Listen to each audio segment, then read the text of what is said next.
the government advocate democracy and freedom, suddenly you find that freedom dissipates and you have dictatorship. We do our best to propagate Islam. Well, of course it is. I think many people will see that democracy and freedom is no good for the British, no good for Afghanistan, and in fact, we need an alternative. Unlike man-made law, the Sharia is not something which gives you a right today to take it away tomorrow. It's good in all times and places.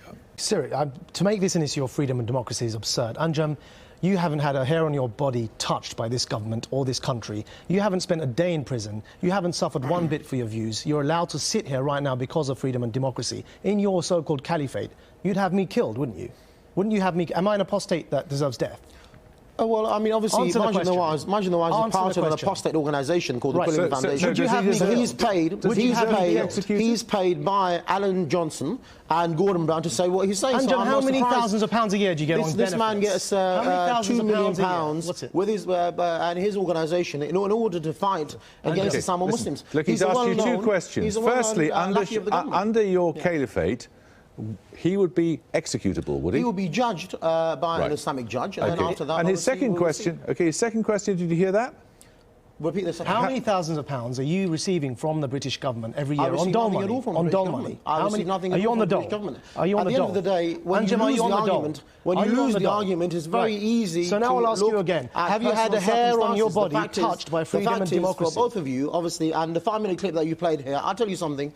All of you are in one camp, the camp of non-Islam, against the camp of the Muslims. So what's the verdict? What the Muslims out there will see, what the Muslims out there will see, is that you have already played a clip 5 minutes long in order to demonise the Muslims. There's a bunch of lies told by Mr. Watson in that clip. It will take me 5 minutes at least to refute all of those. Do we deserve death? And on top of all of that, you have a chumcher like yourself here propagating what the government wants to do. Can you answer any one of my questions? And at the end of the day, we are people. You can gang up on us as much as you want. Ultimately, Islam will prevail. I want to ask is that there are over 20 members or affiliates of his group that are serving in prison on terrorism offences. I met members of his group in a Lashkar-e-Taiba training camp in Pakistan. These people describe the 9/11 attackers as the Magnificent 19. We've got the list. Okay. You cannot deny that there are, as he says, members of your organisation convicted of crimes serving sentences in prison. Why were they convicted? You have people in prison. Wait a second. No. So you just denied it, now you admit it. No, wait a second, Jeremy. Let's have a look at the facts. You have people holding placards at a demonstration against the cartoons.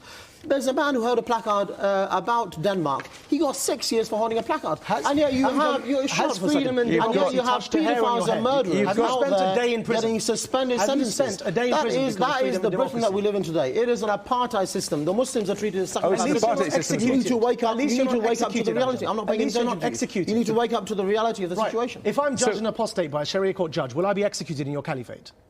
Answer that question. You know very well that you have left the deen of al-Islam because you side with enemies of Islam against the Muslims. As a judge... The one who stands with them is one of them. So will I be executed as an apostate in your caliphate? You know what the You've asked him about question yourself. You're not going to answer the question, well, right? It's a ridiculous question. He knows the answer to it already. Well, the public don't know the answer to the question, do they? I think they will draw their own conclusions. Let's deal with the real issue. If you are so confident of your position, will you be appealing against this decision? We don't appeal because we don't believe it's allowed to appeal to man-made law. Secondly, we have had the most support we've ever had following the ban this morning by Alan Johnson. We have been inundated with calls and emails from Muslims and non-Muslims to say that they support us, and quite frankly they're disgusted by the government, who on the one hand advocate freedom and democracy, but when it comes to people who want to practice, you know, their own, if you like, views under the realms of their own law, suddenly that becomes dictatorship. At the end of the day, the point is that this is a great victory for Islam and Muslims. Well, you would be. I mean, you wouldn't be around in this.